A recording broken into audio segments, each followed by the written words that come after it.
Bonjour à tous et bienvenue sur Jeune Info, votre rendez-vous pour comprendre l'actualité en Afrique et dans le monde. Aujourd'hui, direction le Sahel, plus précisément dans la région de Tillabéri au Niger, où des affrontements particulièrement violents ont été signalés entre groupes armés terroristes.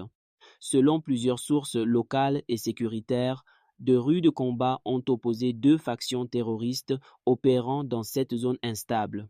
Cette région, située à l'ouest du Niger, est depuis plusieurs années un foyer actif d'insécurité marqué par la présence de groupes affiliés à différentes organisations djihadistes. Parmi les groupes impliqués, on retrouve notamment le GNIM, le groupe de soutien à l'islam et aux musulmans. Ce groupe est connu pour être affilié à Al-Qaïda et pour mener régulièrement des attaques dans plusieurs pays du Sahel, notamment au Mali, au Burkina Faso et au Niger. Mais cette fois-ci, il ne s'agit pas d'un affrontement contre des forces armées nationales ou internationales. Il s'agit d'un conflit interne entre groupes terroristes eux-mêmes. D'après les informations recueillies, ces affrontements pourraient être liés à des désaccords stratégiques et politiques.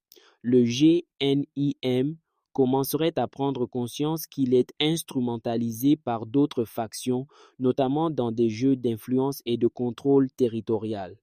Certaines analyses évoquent le rôle du FLA, un autre groupe armé présent dans la région, qui aurait utilisé le GNIM dans ses stratégies locales avant de chercher à s'en débarrasser.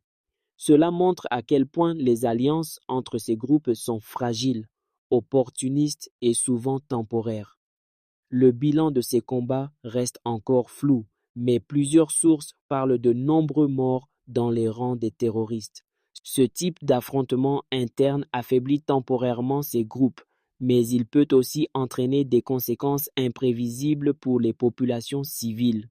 En effet, lorsque ces groupes se disputent le contrôle d'une zone, ce sont souvent les habitants qui en paient le prix. Déplacements forcés, insécurité accrue et difficultés d'accès aux ressources de base. Il est important de comprendre que la situation sécuritaire au Sahel est extrêmement complexe. Elle ne se limite pas à un affrontement entre États et groupes terroristes. Elle implique également des rivalités internes, des luttes de pouvoir et des intérêts multiples qui évoluent constamment. Ces événements à Tillabéri illustrent une réalité souvent méconnue. Les groupes terroristes ne forment pas un bloc uni. Ils peuvent s'opposer violemment entre eux pour des raisons idéologiques, stratégiques ou économiques. Pour les observateurs, ce type de conflit peut être vu comme un signe de fragmentation au sein des groupes armés, mais cela ne signifie pas pour autant une amélioration immédiate de la situation sécuritaire. Au contraire, ces tensions peuvent conduire à une recomposition des forces, avec l'émergence de nouveaux groupes encore plus imprévisibles. Alors, que faut-il retenir de cette situation?